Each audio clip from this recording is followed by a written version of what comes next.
So it's my honor to introduce this first of our panels. My name is Kevin Hardman, and I'm with Threshold. Thank you to Sustain Dane for convening this event this year, and for all of Sustain Dane's leadership over the last 26 years. Threshold has been building communities in Madison for over 40 years. As we grow through our second generation of leadership, we like to think of ourselves as a 40-year-old startup. Today, our sole focus is to nurture and grow life in the buildings, the neighborhoods, and the ecosystems in which we work. In May, we opened up our 252 Dunning multifamily project just off of Atwood Avenue. This project was built with no public subsidy and with no debt, all equity financing. Thank you. There's more to clap about. Among the equity partners are subcontractors who built the building. So they're owners in this deal. 252 Dunning became fully leased in 4.5 months. A few weeks ago, we received passive building certification, making it only the 5th structure in Wisconsin to be recognized and the first to be certified in the state since 2018. This building is one of, if not, the most sustainable and energy efficient multifamily building ever built in Wisconsin.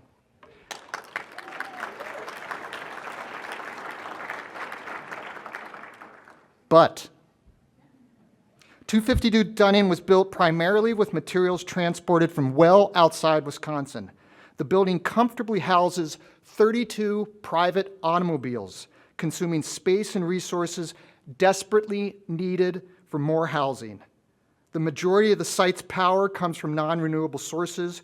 The community spaces are small, making it challenging to create a physical environment that fosters genuine resident connection. How much life do we believe is nurtured and grown at Wisconsin's most sustainable and energy-efficient multifamily building? Well, it's a fantastic building and a wonderful home, and in reference to our wonderful keynote speaker, there is a lot of joy there. But considering the whole and wholeness, it's probably neutral. It doesn't harm, but oh, how much more it could have helped.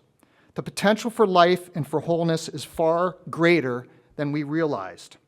Our real estate development industry is responsible for creating places that are banal, ugly, and disposable. We offer economic returns that are inherently degenerative. We contribute to the travesty of isolation and loneliness. We have no laurels to rest on. We need to do so much more. And herein lies the challenge we set to ourselves and the invitation we extend to our peers and for all of you. And again, in reference to our wonderful speaker, this is the thing that almost exclusively gives us joy, optimism, and hope. It's working with all of you. So how can we create a deeper collective capacity to nurture more life? How can we reframe economic returns to include all that's whole? And if you can indulge me, a question for the panel, if they have time or maybe afterwards. Our team believes that we need to walk through some very important thresholds.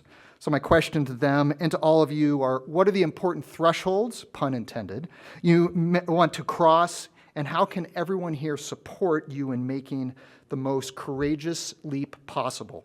Thank you for the opportunity to do us and enjoy this wonderful panel. We're very excited to hear what they have to say. Thank you.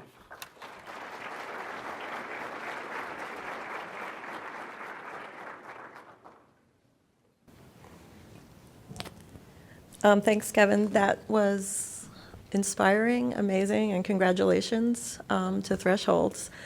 And thank you all for being here, and especially thank you for this, the panelists for being here. My name is Abigail Corso. I am the Chief Strategy Officer at Elevate. We're a nonprofit working kind of at the nexus of housing and clean energy.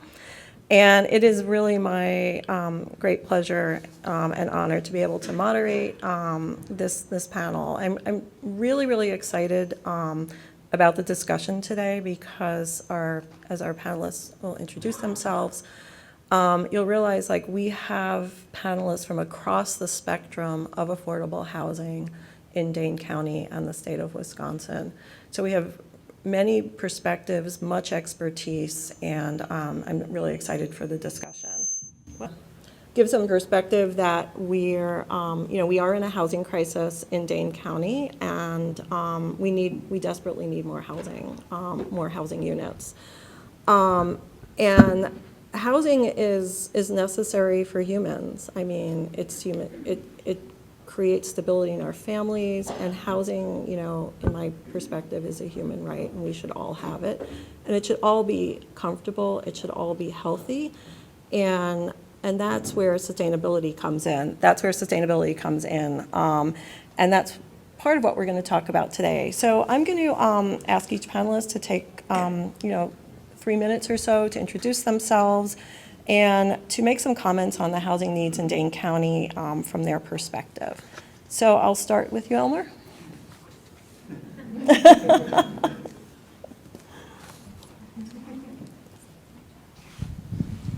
Should I just go? Just go. Hi, everybody. My name is Elmer Moore Jr. I'm the CEO and Executive Director for the Wisconsin Housing and Economic Development Authority. We are your state's housing finance agency. I'm really excited to be here to participate in this conversation, and I love the question that Kevin prompted us to include. I just want to first share that he rehearsed all of that speech in our conversation just prior to this session, and I'm like, oh yeah, we were just talking about that. So WIDA is an incredibly complex place. We have been around since 1972, much like our peer agencies in other states and American territories. We do 4 things. We offer mortgages to families that are below 140% of the county median income. So these are not just poor people, as we might call them, but these are folks with great jobs that are working class folks.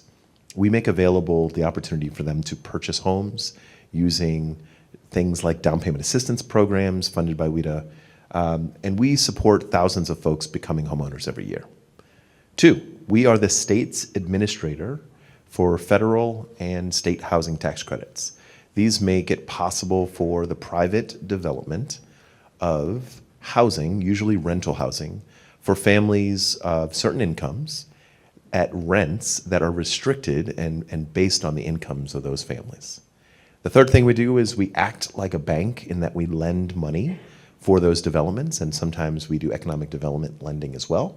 And the fourth piece, which we rarely talk about very publicly, is we have a compliance function. So we visit the buildings, we do audits to make sure that those operations are not only compliant, but consistent with our priorities and our strategies. That first strategy, and you're gonna have to tell me to shut up, is that we put people first. Do you want me to answer the question, or should I just intro? I think just an intro would be Okay. great for now, and maybe pass the mic to Olivia. Oh, okay. With the county, and then Sarah. Thank you. Torrance, so.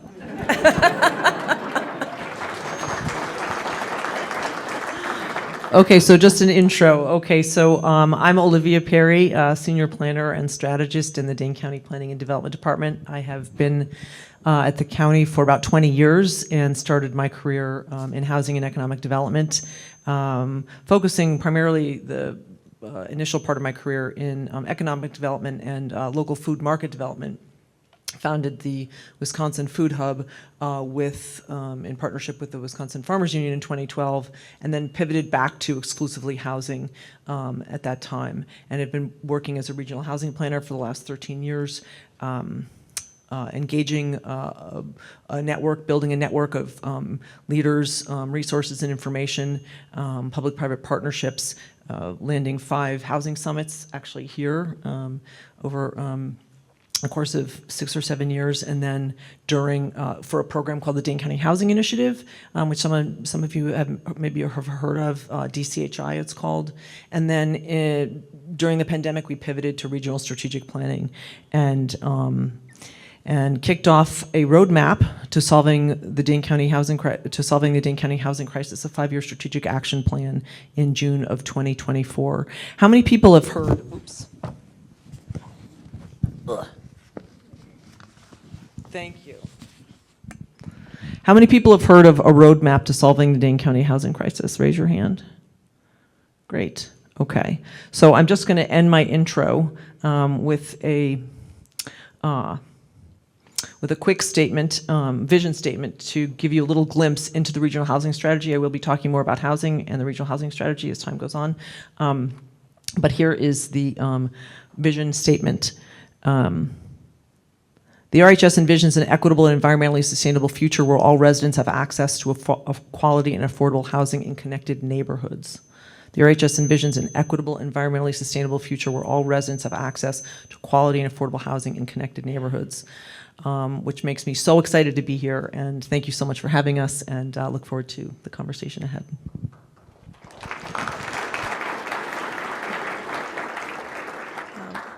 Thanks, Olivia. Before I hand it off to Sarah, I just want to acknowledge the Regional Housing Strategy just won an award for exceptional and best housing strategy, so congratulations on that.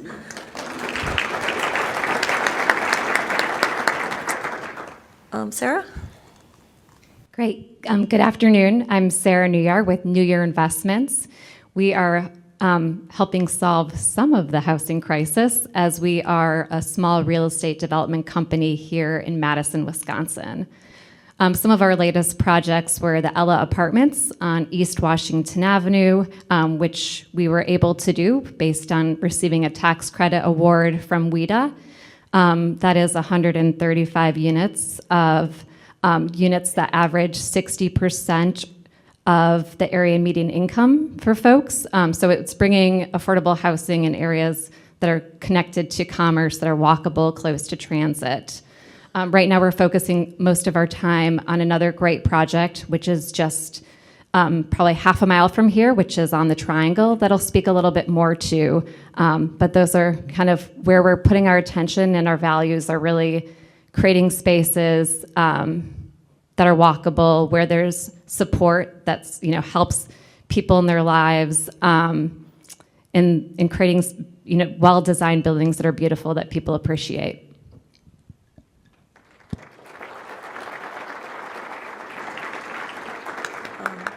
Thanks, Sarah. And Torrance, round us out. Yeah, thanks. So my name is Torrance Kramer. I'm gonna just tell a short story of who I am. So prior to starting career, or maybe officially when my career actually started, I was coming out of a career driving taxi, driving truck, that sort of thing. Spewing environmental pollutants on a regular basis, and my life kind of froze. I stopped driving, and I stopped driving across the board. I stopped buying anything in plastic, and I kind of really went off the rails a little bit, and I was frankly suffering by forcing myself through the most sustainable options that I could. And about a year later, I had went to the Renewable Energy Conference, and just the light bulb went off for me. This is my community. This is where I want to be. These are the people that I want to spend the rest of my career working around. And within 2 months, I had moved across the country to the state of Oregon to take on an energy management program. And so now fast forward to where we are today. I'm the president and owner of Accurate Airtight Exteriors. We do weatherization on homes, commercial buildings, and a lot of folks, don't understand that weatherization is a thing that happens in all buildings. We've been concentrating on homes since the energy crisis of the 70s, but we have commercial municipal buildings that are just in dire need of also being weatherized, not even being touched in many cases. And we're seeing this in our housing as well. You look at a lot of the housing that was built in the 60s and 70s, and it went to the low bidder. Well, what do you find when you have low bid construction? You find inferior construction, you find certainly inefficient construction, and often weatherization, insulation, those things are those that fall to the bottom of that. So Accurate Airtight, we do weatherization, we do energy audits on all types of buildings, we do something called building envelope commissioning, making sure these new commercial structures, when they're being built, are both air and watertight. We do the testing along with that, along with the consulting. Doing what we can to, try to limit the energy loss that we're seeing regularly on these buildings. And it's a real need, especially in our multifamily housing, to see this change. And luckily, we're starting to get some codes that are driving this change. As of this last Saturday, actually, commercial buildings that are pulling permits, new construction, are going to be required to be pressure tested. They're going to be required to be blower door tested. They are going to be required to be tighter. And that small code change, which I've been fighting with the Codes Council with for quite a while, we're going to see changes where these new commercial buildings are immediately going to be 10, 20% more efficient with just a simple code change. So hands off to the state to finally accept that.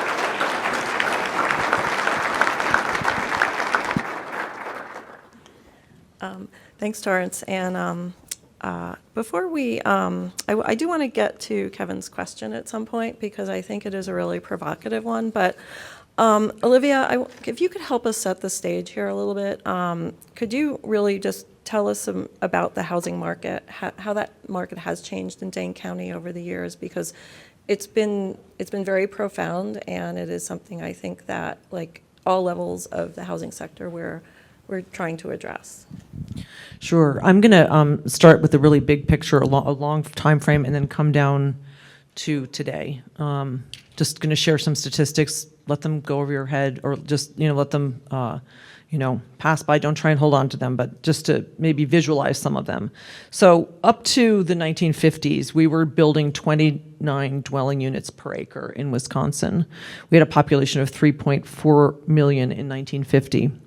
Between 1950 and 1980, we were building 12 dwelling units per acre, 4.7 million. In 1980, we had to increase the population 4.7 million. From 1980 to present, we're building 8 dwelling units per acre, and the population was 5.9 million. So between 1950 and 2020, we had a 42% increase in population and a 28% decrease in the number of housing units per acre, growing out, right? And during this time, houses have gotten a lot bigger. Land, labor, and material costs have seen dramatic increases. This is one factor driving the housing crisis. In the last 18 years, we've added 13,000 more households than housing units we have built, driving down the vacancy rates. So we have a vacancy rate of 3% below the national average. And in many communities outside the city of Madison, where I work, in the cities and villages outside the city of Madison, we have vacancy rates of 1% and 2%. So in the last 10 years, homeowners as a percent of overall housing units went from 65% to 59% in 2021. And that's sort of a national trend, but it's a little bit sharper here in Dane County. We have this fantastic problem called job growth in Dane County. Job growth is growing like this, but our housing production is growing in a much flatter way. So we're going like this. And this space between my elbow and my arm, my hand, is growing exponentially. So in the last 5 years, housing prices have increased almost 50%. In 2023, housing prices grew fastest in Dane County in the nation. Currently, 64% of white people own homes, 41% Hispanic and Asian own homes, and 13% black people own homes. Currently, 64% of white people own homes, 41% Hispanic and Asian own homes, and 13% of black people own homes. I will say that we are seeing a decline in the single-family permits. As of yesterday, the single-family permits are the lowest in about a decade. We are about 50 units less than we were in October of 2024. The cost of the new home is now, as of yesterday, $549,000, up $20,000 year over year, the same time last year. I have a few more stats, but should I wrap it up? Yeah. Oh, how many units projected to need in coming? Should we talk about that now? No, or? let's hold off Okay, a minute all because right. I want to. And thank you. Those are they're all in the regional housing strategy, but I mean I think it's great to hear them. And Elmer, I'd maybe like you to comment on how WEDA has also evolved over the years to address not only Dane County's housing crisis, but as a state, but also you have been incorporating a lot of sustainability in the work that your team is doing. So it's really important for you all to understand that while WEDA is quasi-government, I am appointed by the governor. And so the actions that we've been able to take are a result of political action, meaning the person who won the last 2 elections, for that matter, appointed someone like me to get to implement strategies that would recognize and respond to all of those data trends that Olivia just shared.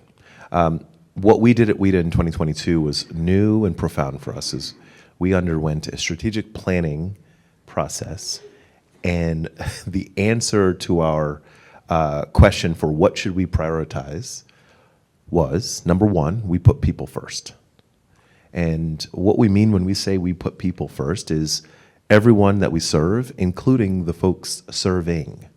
We are trying to design ourselves to be responsive to the reality of what people need working at WIDA, but also the folks that enjoy the benefits of what WIDA is able to support. And that's everyone, including developers and the ultimate residents of the homes purchased and or rented.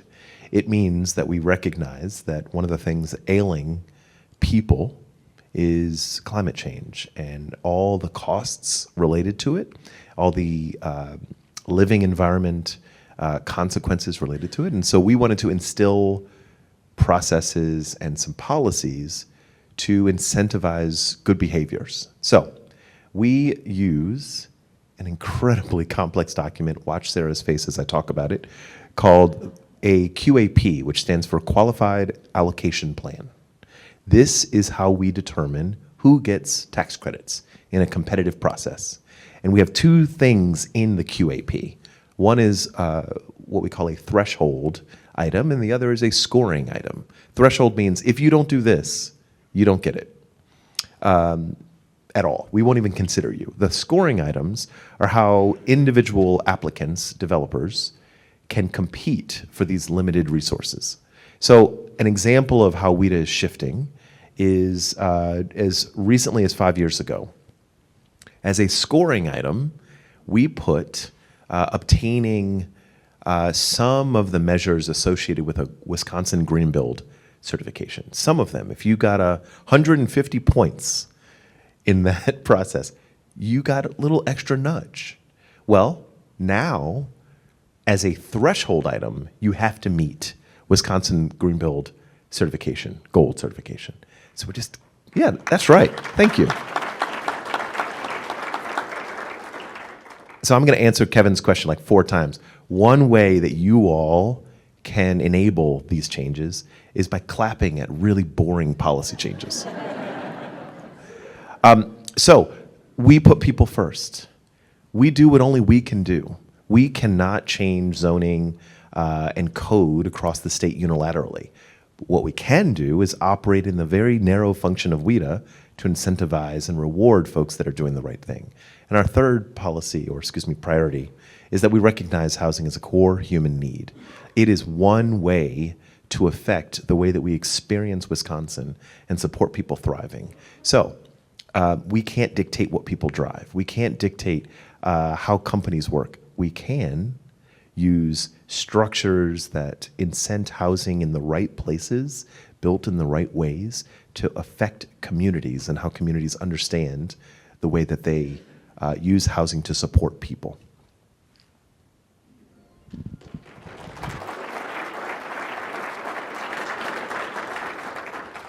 Thanks. And thanks for the applause. It's very validating. We don't usually get this on a housing panel, so. So Sarah, you're a developer. You're living here with the policy world that Elmer described. You're addressing the needs in Dane County that Olivia described. Can you maybe just talk a little bit about how you're doing that and why? Yeah, of course. I think naturally our values of kind of just pursuing infill walkable communities is probably the most sustainable thing we can do. And so you likely won't see us, well, you won't see us developing in greenfields. And not that that's always bad, because as Olivia said, and as Elmer is going to say, housing is housing. But, for us, we really want to focus our time where we can make, I grew up with the privilege of living in a very walkable neighborhood where I could walk to a grocery store, walk to a library, walk to a park. And, how do we bring that experience to more people? And so creating these infill sites where they're already close to the infrastructure and close to amenities that people use all the time is really our value proposition. So I guess that's one thing that we do. Another thing is a lot of times, especially in the affordable housing world, your subsidies have a lot of green requirements that come with those. As Elmer said, we get financing or tax credits from WIDA that have some green standards that are required. But affordable housing project typically has a very complicated financing stack. And so not only do we have to follow what WIDA requires, but other funds also have other requirements. So kind of bringing all of those things to fruition as we develop housing. So I think, we really look at the lens of certifications are great, but we don't always go after certifications for our projects. We just go after, focus more on the walkable, transit-oriented, and then think about the design of our buildings. We want our design to, we want it to be a building that you drive by and think, that building's going to be here in 100 years. And, we've all driven by buildings where, it's like, I don't know. But we want it to be a place that activates a neighborhood, that feels like it has some permanency, and that feels like it's a place that people love and want to live there, want to walk by that location, and that people appreciate.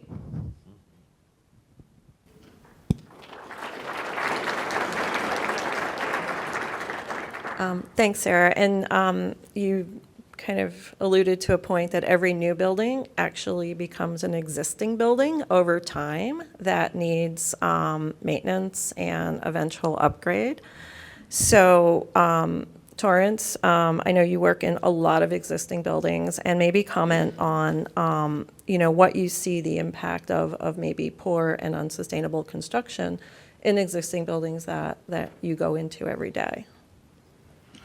Yeah, thanks for the cue. Regularly when we go into these buildings, we're seeing, high mold concentrations, crawl spaces where moisture is coming out of those, things that are really, creating bad indoor air quality situations on a regular basis. These effects of poor weatherization on a building can, cause ice dams in a building, can cause molds in those attics. Well, that's a deterioration of those materials too. Those materials have to be replaced. So the embedded energy in having to replace those materials and often having to replace those buildings. I applaud WIDA for, giving points in a direction to even attempt heading at some of these certifications without having to require it. It allows the new developments to avoid some of these things that we're seeing in our existing buildings on a regular basis. So I like to tell stories. I'll tell just a quick story, and Abby cut me off because I've got two of them. There was a project we worked on, it was a good 10 years ago, but it just really sticks in my mind from the outcome. It was a low-income housing. The building was originally built in the early 1800s, but had multiple iterations. Nearest iteration was 2010 or something like that. And this facility, assisted living, low income, housed, I want to say roughly 30, 40 folks in this building. And they had called us to weatherize the building. And we're finding, open holes in attics, looking down at basements, and just, big, massive, large penetrations in this building. We went through, weatherized. They also changed out their boiler at the same time. And a week after we had completed our work, the utilities had called the building and asked them, did you mess with the meter? Because their utility bills were down 60%, which that's kind of unheard of. I've worked in a lot of buildings, and that's really a high bar to set. Well, we were only working in the attic at that time. We hadn't touched the walls. They still have yet to call us to do the walls. But they called us back and said, there's a lot of stuff in the basement you can do, open crawl spaces. We got some mold going down there. Can you handle that? We came back, we did another project for them. Utilities called back again. What happened? you reduced your bills another 20%. So from the time we started, the time we ended, we cut their bills by 80% along with the boiler change out they did. I mean, granted, that is an unheard of story, but that is a real story that actually happened. You know, so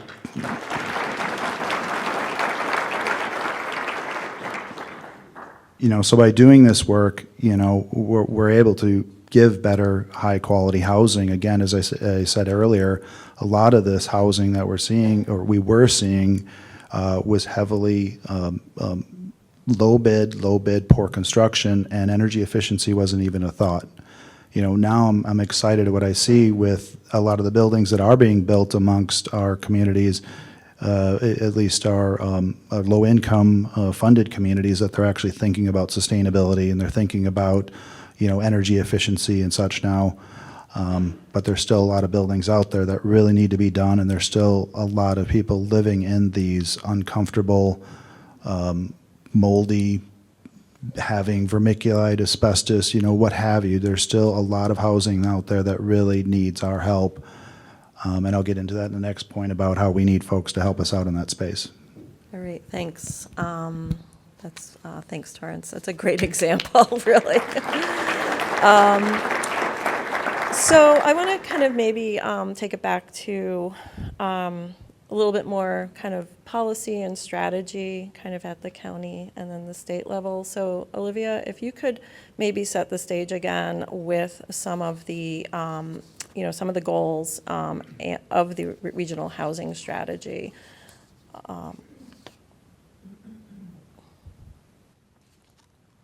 So I'm just going to share some more numbers and then talk a little bit about the priority strategies and action items. So currently, as of 2023, we were averaging 5,000 new housing units a year.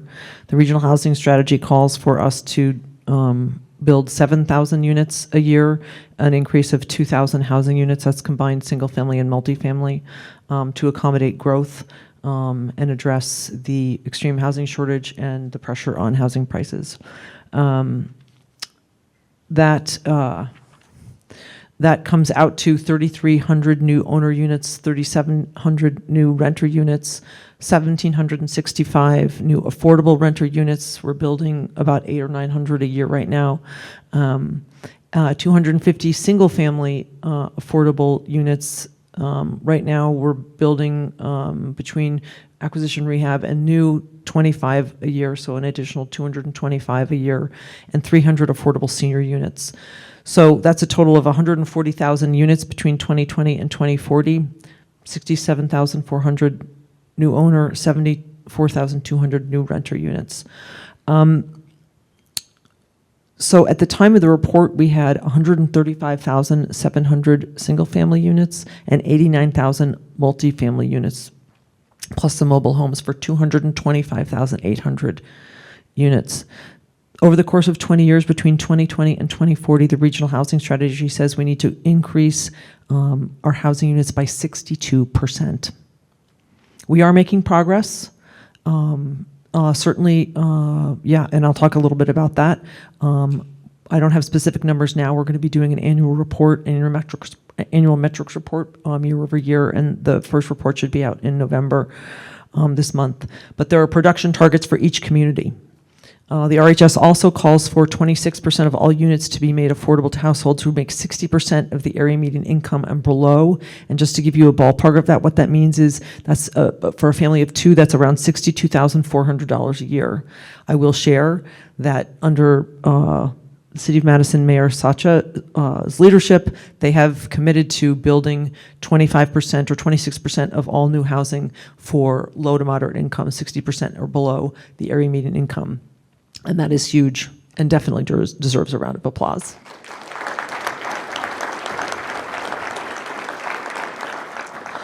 So just naturally, I think the regional housing strategy embodies the triple bottom line throughout the strategic plan.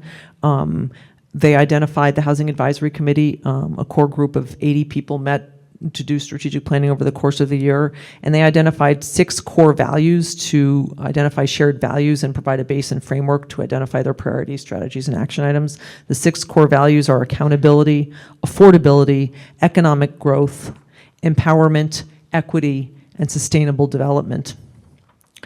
Based on these core values, and there's a sentence or two about each of them, they identified their top 5 housing priorities: increase the number of housing units attainable to low and moderate income homes, households, increase the overall number of units, provide housing resources and protections for the most vulnerable populations, and rehab and preserve affordable of existing homes, and provide more pathways to home ownership. I work with cities and villages outside the city of Madison, as I shared before. So I'm just going to give you some examples of some things that are happening in practice. I will share that one of the most exciting things happened with us yesterday. We released a best practices residential zoning code guide to address the housing crisis in Dane County. 8 municipalities sat on the advisory committee, and this has never been done before, and this is a really great model for communities who are in the process of updating or interested in updating their zoning codes.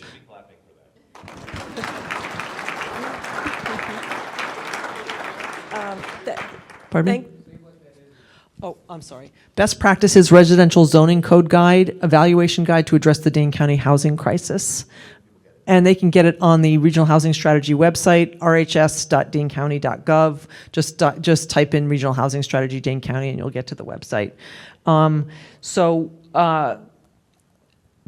I'll just say that it's to address the guide was created to focus on addressing the extreme housing shortage and housing supply shortage and affordability crisis, but it should be viewed as a tool to bring forward a wider variety of housing types, help to increase affordability, a more efficient use of land, and improve housing access and racial equity in Dane County. I did a webinar. I'm just going to kind of rifle through some things that have come out of the regional housing strategy. I did a webinar on how to make. Olivia, Yeah. I'm gonna. Stop me. I'm gonna Okay. give you the hook right now, just for a minute, because we do want to get to some table discussion. But I would like, from WIDA's perspective, to maybe kind of add to, what are the policies and how are you really thinking about from this housing shortage from a state perspective? So let's try that again.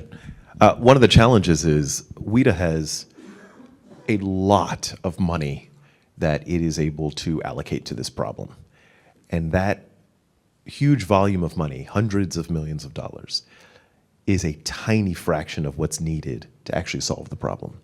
I just want to go backwards for one quick second. You've heard us use the phrase affordable housing, describing a mandate to make 25% of the housing affordable. The goal is for all of the housing to be affordable. When we say the word affordable, what we're describing is affordable with a capital A, which means specifically designed for folks who are low to moderate income, which means up to about 120% of AMI. In rental housing, usually that's 80% and below. I just want to make that note. We should live in an environment where housing is affordable, full stop.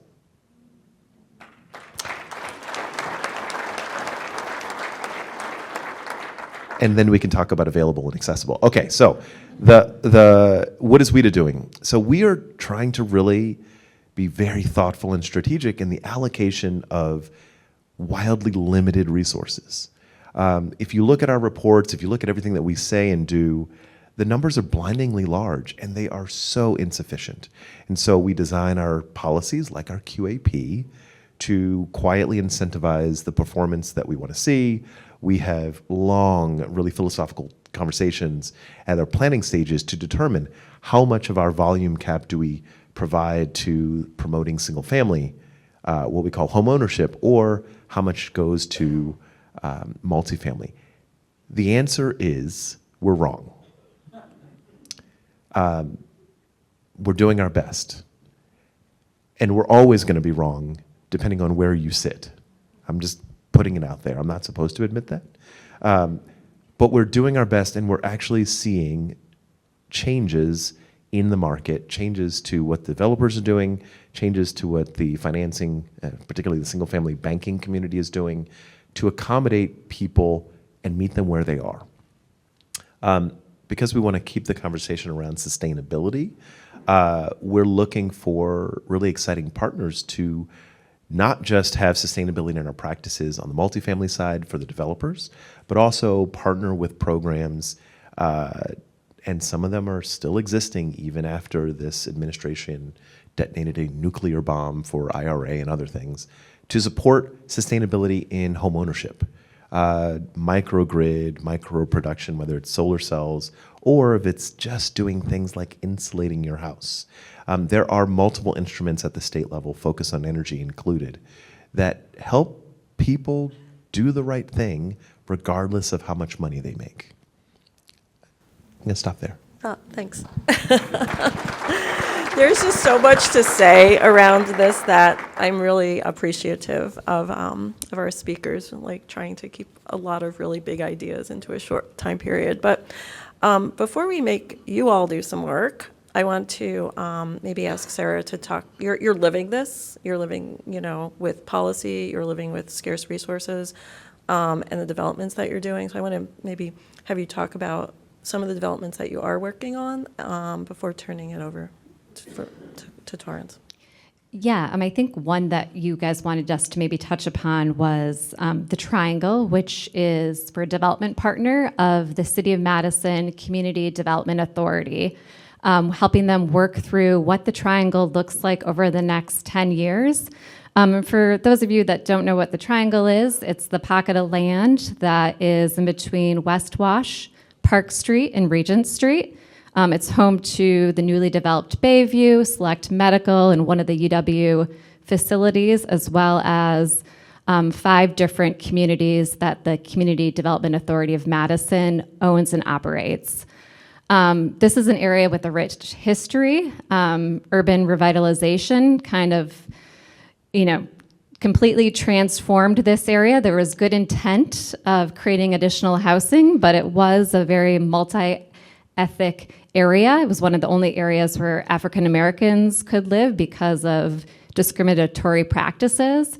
So when urban revitalization happened, the whole area got wiped and the CDA housing was developed, which was needed as well.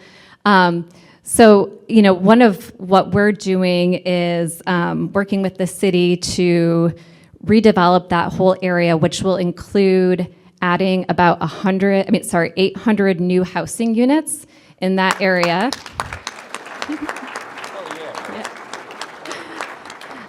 Over the next, 10 plus years, based on when we receive future tax credit awards for some of them. You can have them. And this is one of those where location's really important. This is I think Cora from Ian's was talking about marginalized communities, and these are folks where they do have a lot of challenges, and putting them closer to where services are, where transportation is, where beautiful parks are, is really important. This is the right place to add additional housing. The other amazing thing about this project is the city is really is such a leader in making our city as green as possible. So they had really lofty goals for how should this community perform? And so our first phase of the project, which is under construction right now, we broke ground in May, will be supported by a geothermal heating and cooling as our MEP solution. So that is really amazing. And it's a big investment. Not everyone can do this because it has a high upfront cost. And that's one of the challenges with some of these green items is, in the long term, operationally, they'll be extremely beneficial. But how do you support that upfront cost where each time you drill into the ground for a well is $20,000? But it's going to have great payback. And so, I have to, we have to commend the city for really putting dollars towards these things that are going to have long-term benefits for our community. And it's also creating a great system that's going to have better air quality. It's going to be more controllable, that will lead to lower utility bills in a community that is, more vulnerable than other communities.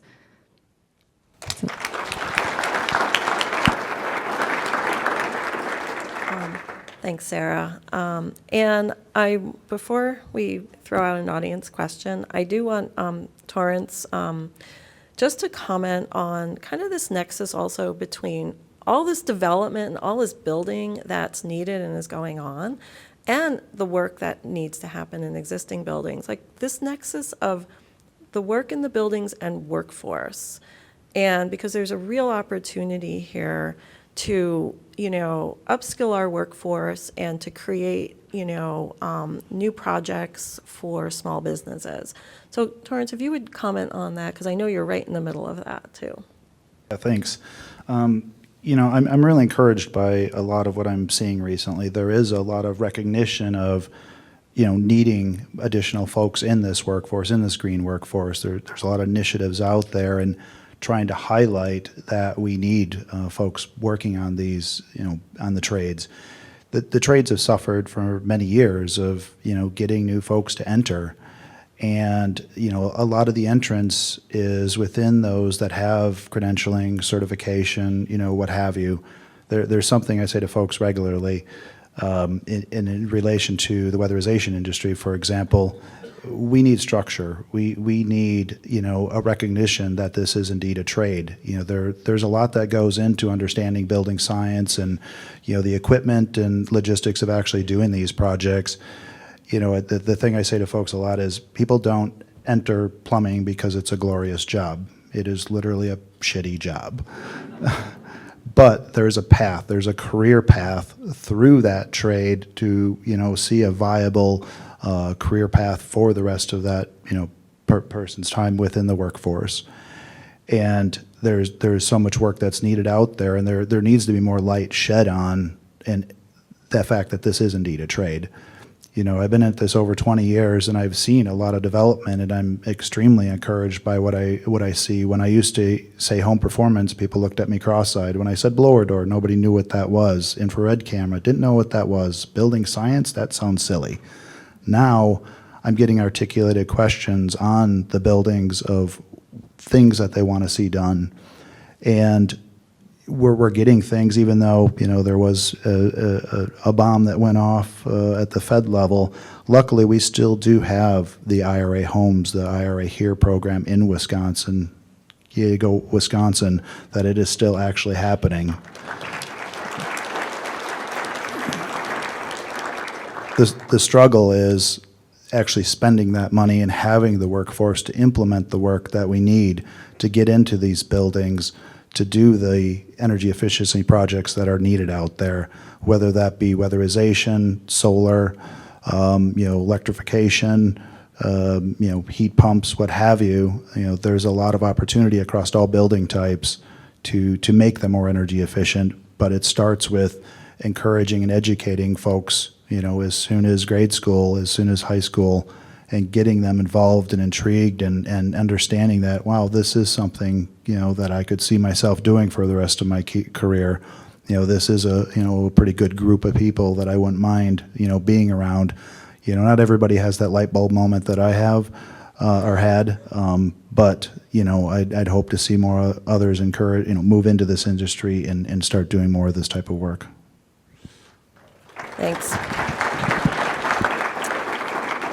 All right, and thanks for mentioning the Inflation Reduction Act program, the Homes and Here program here in Wisconsin. We are a leader. We were the first program to launch.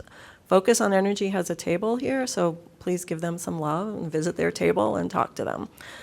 But we're going to give our panelists a 15-minute break because we'd like you all to just maybe take some of the information, take the stories you've heard from this group, and kind of talk it amongst yourselves at each table. And there's a question on your table, but also I'll just articulate it here, and we want you to really kind of talk about what other signs showing that we're moving forward with sustainable housing. And as you imagine, as you heard, there's all different aspects of sustainable housing. So please take this information, have a great discussion at the table. We want to come back together and have one last question with this panel at 12:05. So that gives you about 15 minutes. All right. More like 9 minutes, is it? Oh my gosh. Okay, 12:05, between 12:05 and 12:10. Give yourself a little time. All right, thanks. All right, we're gonna. I will do it again. Hello. Hi. I am really sorry to interrupt these discussions. You guys are really intense. I love it. But you know what? I really want us to hear from this panel again, and you guys are going to want to get to lunch. So thank you all. Thank you for engaging in the table discussions. I hope they were enlightening and fruitful, and you've met some folks that maybe you didn't know before and learned some things you didn't know before. So we want to just kind of wrap up this discussion, and we want to be visionary and really think about, hopefulness and joyfulness, because housing's hard, but it's important. And it's a positive aspect of all of everything we're doing, the folks on this panel, and then everything that your organizations are working on. So I'm just going to start with Elmer and go right down the line here, and just ask the question: what is your vision for housing in the next 5 years? And I want to channel Kevin's questions. Kevin's question about community, and how can community support that vision? So I'm going to go backwards. Let's talk about what you can do. What you can do is stay really pissed off and bring that energy to how you make one of the most important decisions you can make and one of the most important actions you can make, which is voting. It matters. Don't be so frustrated with the system that you remove yourself from it. Engage in the system. What I want from all of you is to become incredibly well educated in how what you do matters so profoundly much, and always center the impact it has on people. They are both the beneficiaries and the instrument for change. The vision for the future, 5 years into the future, is that we are not having to defend the right thing as the right thing. We should be exclusively talking about how we can spread the incredible work that we've already established as the norm. We should not be debating whether climate change is real. We should not be debating whether new buildings that can support folks with limited incomes should be built in our backyards, front yards, side yards, and across the street. We should not be having to come up with what I'm going to call stupid alternatives to NIMBYism called YIMBYism. That's a bad word. We should just be over NIMBYism, and we should be arguing about who gets to get the new neighbors. And it should be that everyone in the room wants them. That's our 5-year vision.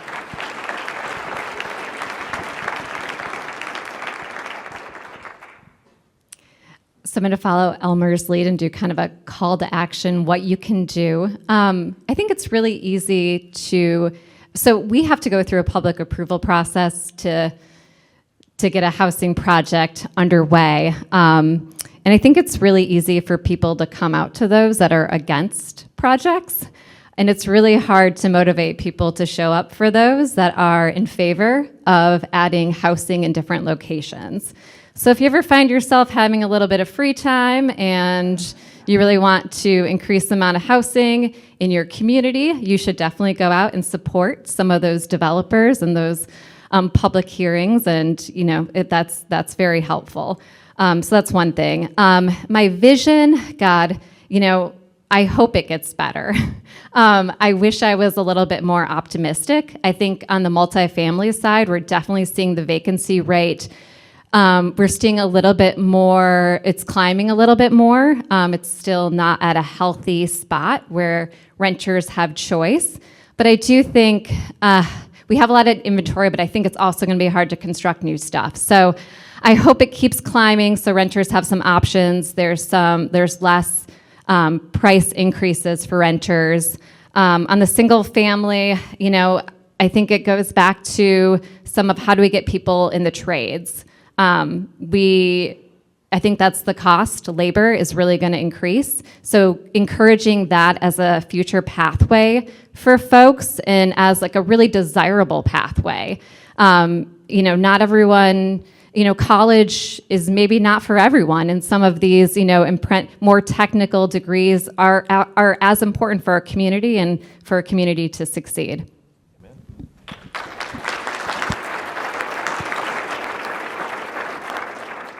That's a perfect segue to, where I'm looking. I'd like to see the trades appreciated, and, I remember when I was younger and somebody had said that they were a plumber, they were an electrician, that sort of thing, and it was really highly looked upon. And it is to some degree, amongst certain circles, but in many, it's not.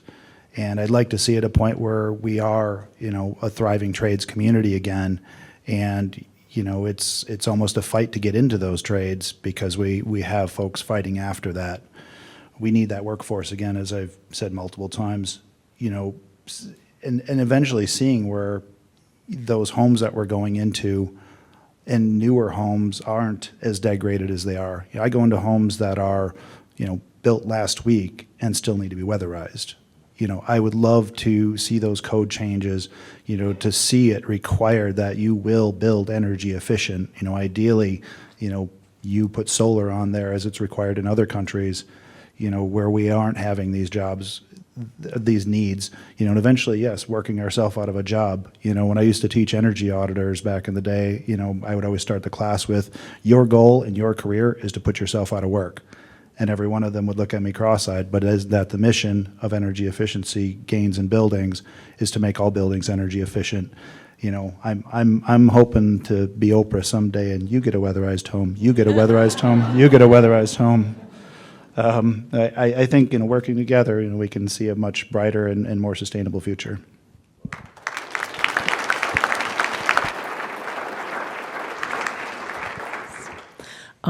Before I close, I just want to say thank you so much. I've been wanting to do a housing and sustainability panel for years, or a meeting or a summit, and I feel like we just talked, we could do this for hours and hours, and I'd love to see a standalone meeting sometime, and maybe that's part of my vision. Yes, it's part of my vision. Okay, that's a new one. Anyway, I think that I just really hope, like I said, we continue to come together and exchange ideas on housing and sustainability, whether it's in our neighborhood or our kitchens or our office or community, and really build on this momentum. I feel very nourished and excited and inspired by today.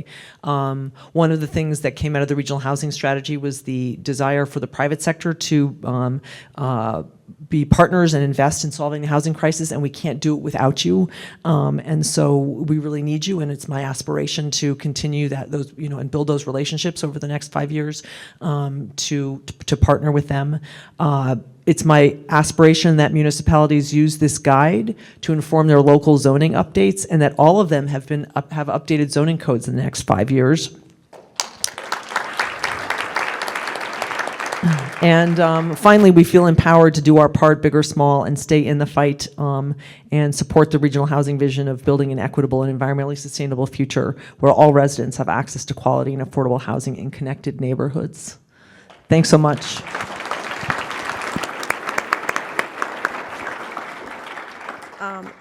Wait. What's yours? Let me just tell you one thing. All of you, 3 of you said that we have a workforce issue around the trades. In the regional housing strategy, we have a workforce expansion feasibility study and seed money to look at that. So I'd love to talk further.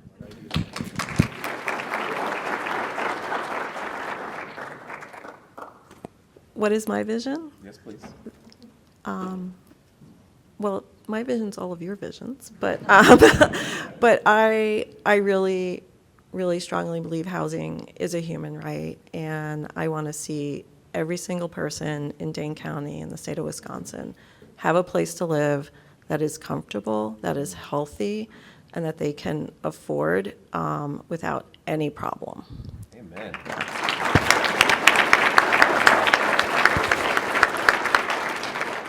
So Thank you all so much. This has been such a pleasure to plan this with you and sit up here with you. And I want to just ask everybody, please give another round of applause for this panel, but also give yourselves a round of applause too.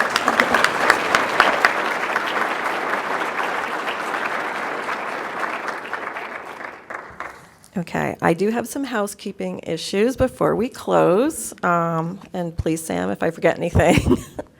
First is if you need AIA learning credits, please go to the check-in table.